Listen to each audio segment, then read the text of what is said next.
সম্মানিত দর্শক মণ্ডলী, আপনারা জানেন হযরত শাহজালাল রহমতুল্লাহি আলাইহি, হযরত শাহপরান রহমতুল্লাহি আলাইহি তারা ত্রয়োদশ চতুর্দশ শতকের পীর দরবেশ ছিলেন।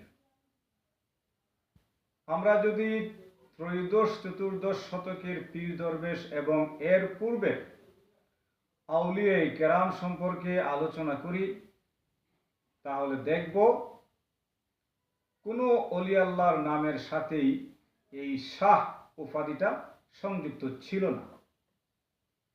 তাহলে এই প্রসিদ্ধ দুই অলি আল্লাহর নামের সাথে শাহ শব্দটা কিভাবে সংযুক্ত হলো, আজকে এটাই আমাদের আলোচনা। আমরা তাজকিরাতুল আউলিয়া সহ বিভিন্ন অলি আল্লাহদের জীবনী গ্রন্থ পর্যালোচনা করলে দেখি, যেমন হযরত নিজামুদ্দিন আউলিয়া, হযরত ফরিদ উদ্দিন গঞ্জশেখর, হযরত খাজা মুঈনুদ্দিন চিশতি, হযরত কুতুব উদ্দিন বখতিয়ার কাকি, হযরত জালাল উদ্দিন রুমি, হযরত জালাল সুরুক বুখারি, হযরত ফরিদ উদ্দিন আত্তার, হযরত নজম উদ্দিন কুবরা, হযরত আমির খসরু, এরকম পারস্যের আউলিয়া কেরামদের ক্ষেত্রে আমরা পর্যালোচনাগুলো দেখতে পাবো, কারণ নামের সাথেই শাহ শব্দ সংযুক্ত ছিল না এবং তারা প্রত্যেকেই ত্রয়োদশ চতুর্দশ শতকের অলি আল্লাহ ছিলেন। আরব এবং আরবী অঞ্চলে তো এই শাহ শব্দ আসতেই পারে না, কারণ শাহ শব্দটা ফার্সি শব্দ এবং এর অর্থ বাদশাহ। সুতরাং পীর আউলিয়া কেরামের ক্ষেত্রে এই শাহ শব্দ সংযুক্ত ছিল না। তাহলে কি করে এই দুইজন মহান অলি আল্লাহর নামের সাথে শাহ শব্দ সংযুক্ত হলো? আমরা যদি ত্রয়োদশ চতুর্দশ শতক বা এর পূর্বে দ্বাদশ শতক আমরা বিশ্লেষণ করি, তাহলে দেখব দুইটি রাজবংশ পারস্যের, একটা হচ্ছে সেলজুক রাজবংশ আর একটা হচ্ছে খাওয়ারিজম শাহ আনুস্তিগিন ডাইনেস্টি। ওনারা শাহ উপাধি ব্যবহার করেছেন। সেলজুক রাজবংশের মালেক শাহ সঞ্জর বা এরকম দুই একজন সুলতান তাদের নামের সাথে কেবল শাহ শব্দ উল্লেখ করেছেন। আর খাওয়ারিজম শাহী রাজবংশে তাদের বংশের নামটাই খাওয়ারিজম শাহ, অর্থাৎ তাদের রাজা বাদশাদের একটা উপাধি ছিল শাহ, তাদেরকে শাহ বলা হতো। আমরা দেখি যে আরবের শাসক বা রাজা বাদশাদের শেখ বলে, জাপানের রাজা বাদশাদের সম্রাট বলে, ব্রিটিশ বা ইংরেজদের রাজা বাদশাদের কিং বা কুইন বলে। এরকম বিভিন্ন দেশে রাজা বাদশাহ যারা আছেন তাদেরকে এক একটা নামে পরিচয় করা হয়ে থাকে। এটা তাদের একটা বিশেষ পরিচয়কারী একটা উপাধি। তাহলে এই রাজকীয় উপাধি শাহ, যেটা পারস্য অঞ্চলে এবং পারস্য অধিকৃত বিভিন্ন অঞ্চল, বিশেষ করে আমাদের পরবর্তীতে বাংলাদেশেও ইলিয়াস শাহী রাজবংশ বা এরকম কিছু কিছু রাজবংশে এই শাহ উপাধিটা প্রযোজ্য ছিল। তাহলে কি করে দুইজন আউলিয়ার নামের সাথে এই শাহ শব্দ সংযুক্ত হল? বিষয়টা অত্যন্ত গুরুত্বপূর্ণ বলে আমরা মনে করি। সেক্ষেত্রে আমরা আরও দেখতে পাই হযরত শাহজালাল রহমতুল্লাহি আলাইহি এর সাথে এই শাহ শব্দ সংযুক্তির যে বিষয়টা, সেটা পান্ডুয়া দেওতলার শিলালিপিতে উল্লেখ রয়েছে। শাহ জালাল মোহাম্মদ তাবরিজি, জালাল উদ্দিন শাহ, মখদুম শাহজালাল, আর সিলেটে তো আমরা শাহজালাল নামেই তাকে সবচেয়ে বেশি চিনি এবং জানি। তো এই শাহ শব্দটা ত্রয়োদশ চতুর্দশ শতকে এই দুইজন অলি আল্লাহর নামের সাথে সংযুক্ত হয়েছিল। মূলত তারা আনুস্তেগিন ডাইনেস্টির খাওয়ারিজম শাহ রাজবংশের অধস্তন বংশধর এবং সুলতান ছিলেন। সুলতান জালালউদ্দিন খাওয়ারিজম শাহ, তিনি আনুস্তেগিন ডাইনেস্টির খাওয়ারিজম সাম্রাজ্যের শেষ সুলতান ছিলেন। আবার হযরত শাহপরান রহমতুল্লাহি আলাইহিও তিনি বিভিন্ন পট পরিবর্তনের মাধ্যমে একসময়ে মিশরে সুলতান হিসাবে প্রতিষ্ঠিত হয়েছিলেন এবং তিনি তাকে আনুস্তেগিন রাজবংশের একজন সুলতান বলে মনে করতেন। এই বিষয়টা আমরা রিহলায়ে ইবনে বতুতা, বিশেষ করে আল বিদায়া ওয়ান নিহায়া, তারিকুল খুলাফা, এই সকল কিতাবাদিগুলো যদি আমরা চর্চা করি তাহলে তাদের এই পদবী ব্যবহারের একটা সূত্র আমরা দেখতে পাই। তাহলে এখান থেকেও আমরা বুঝতে পারি এই শাহ উপাধিটা পারস্যের জন্যই কেবলমাত্র প্রযোজ্য ছিল। পারস্য অধিকৃত অঞ্চলেই শাহ উপাধিটা ব্যবহৃত হয়। এটা আরব, ইয়েমেন বা আরবীয় কোনো কলোনি, এই সকল অঞ্চলে কোনো পীর দরবেশ বা শায়েক বা রাজা বাদশাহ কেউই শাহ শব্দ ব্যবহার করেন না।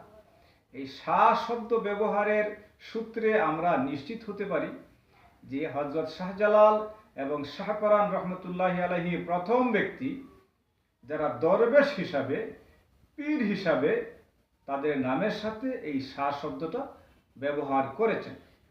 এর পূর্বে কোনো পীর দরবেশ তাদের নামের সাথে এই শাহ শব্দের ব্যবহার আমরা দেখি না। এই বিষয়টা তাদের আনুস্তেগিন ডাইনেস্টির বা খাওয়ারিজম শাহী রাজবংশের একটা সূত্র হিসাবেই প্রমাণিত হয়। তাছাড়া হযরত শাহজালাল রহমতুল্লাহি আলাইহি সম্পর্কে প্রাচীন বর্ণনা রিহলায়ে ইবনে বতুতায় তাকে তাবরিজের মহান শায়ক জালালউদ্দিন নামে অভিহিত করা হয়েছে। একই বিষয়ে ইসরারুল আউলিয়া হযরত ফরিদউদ্দিন শাকরগঞ্জ রহমতুল্লাহি আলাইহির কিতাবেও তাকে শায়ক জালালউদ্দিন তাবরিজি নামে পরিচয় করা হয়েছে। একইভাবে হযরত নিজামুদ্দিন আউলিয়া রহমতুল্লাহি আলাইহির ফাওয়ায়েদুল ফুয়াদেও তাকে জালালউদ্দিন তাবরিজি মর্মে উল্লেখ করা হয়েছে। অনুরূপভাবে আমির খসরুর দিওয়ানে আমির খসরুতেও তাকে জালালউদ্দিন তাবরিজি মর্মে উল্লেখ করা হয়েছে। আমরা বিভিন্ন শিলালিপিতে, বিশেষ করে তাবরিজাবাদ, দেওতলার শিলালিপিগুলোতেও তাকে শায়ক Jalaluddin Tabrizi, Shah Jalal Mohammad Tabrizi ইত্যাদি রূপে তাকে আমরা দেখতে পাই। তাহলে হযরত শাহজালাল রহমতুল্লাহি আলাইহি তার নামের সাথে তাবরিজি সংযুক্ত ছিল। আবার 911 হিজরির 1505 খ্রিস্টাব্দের শিলালিপিতে তাকে শায়ক জালাল মজররদ কুনিয়াই বলে উল্লেখ করা হয়েছে এবং এই শিলালিপিটা হযরত শাহজালাল রহমতুল্লাহি আলাইহির নির্দেশে লেখা। শিলালিপিতে এই কথাটা উল্লেখ রয়েছে এবং আমরা হযরত শাহজালাল রহমতুল্লাহি আলাইহির খলিফা শায়েখ নুরুল হুদা আবুল কারামত হুসাইনি, যিনি হায়দার খান গাজী, তার বর্ণনায় এবং তার সন্তান ও খলিফা শায়েখ আলিশের বাঙালির বর্ণনায় সুস্পষ্টভাবে হযরত শাহজালাল রহমতুল্লাহি আলাইহিকে তুর্কিস্তানি বংশোদ্ভূত বাঙালি বাসিন্দা বলা হয়েছে এবং তিনি খাজা আহমদ ইয়াসাবি রহমতুল্লাহি আলাইহির তরিকাতুল খলিফা ছিলেন বলে তাকে পরিচয় প্রদান করা হয়েছে। এই বিষয়গুলো যদি আমরা একটু আলোচনা করি তাহলে দেখতে পাই তুর্কিস্তান এখনো কাজাকিস্তানের তুর্কিস্তান একটা শহর আছে। এই শহরে খাজা আহমদ ইয়াসাবি রহমতুল্লাহি আলাইহির মাজার শরীফ রয়েছে। কোনিয়া তুর্কমেনিস্তানের একটা শহর, যেখানে সুলতান তকিশ এবং সুলতান ইল আরসালানের সমাধি রয়েছে। আজারবাইজানের রাজধানী হচ্ছে তাবরিজ। এই সবগুলোই মধ্য এশিয়ার খাওয়ারিজম সাম্রাজ্যের বিভিন্ন স্থান। সুতরাং হজরত শাহজালাল মুজাররদ রহমতুল্লাহ আলাইহি, সুলতান জালাল উদ্দিন মোহাম্মদ খাওয়ারিজম শাহ, এই ব্যাপারে কোনো সন্দেহের অবকাশ নাই। এই শাহ উপাধি পরবর্তীতে হজরত শাহজালাল এবং শাহপরান রহমতুল্লাহ আলাইহি এর সূত্রেই তাদের অনুসারীগণ, ভক্তবৃন্দ, যারা পরবর্তী পর্যায়ে শায়ক হয়েছেন, পীর হয়েছেন, তারা এই শাহ উপাধিটা তার থেকেই প্রাপ্ত হয়ে ব্যবহার করেছেন। অনেকে তাকে ভালোবেসে এই উপাধিটা বর্তমানে পীর দরবেশের জগতে এই শাহ উপাধিটা ব্যবহৃত হচ্ছে। কিন্তু ত্রয়োদশ-চতুর্দশ শতকের পূর্বে বা ত্রয়োদশ-চতুর্দশ শতক থেকে এর পূর্বে কোনো পীর আউলিয়া এই শাহ শব্দ ব্যবহার করেন নাই। এবং আমরা শিলালিপি সহ বিভিন্ন উল্লেখযোগ্য কিতাবাদি গ্রন্থ, সরকারি সনদ, সবগুলাতেই শাহজালাল, শাহজালাল মুজাররদ, শাহজালাল মোহাম্মদ ইত্যাদি নামেই আমরা দেখি। আমরা দেখেছি তার একটা তলোয়ার আছে, যেটা প্রতি ওফাত শরীফ বা উরুস শরীফের সময় প্রদর্শন করা হয়।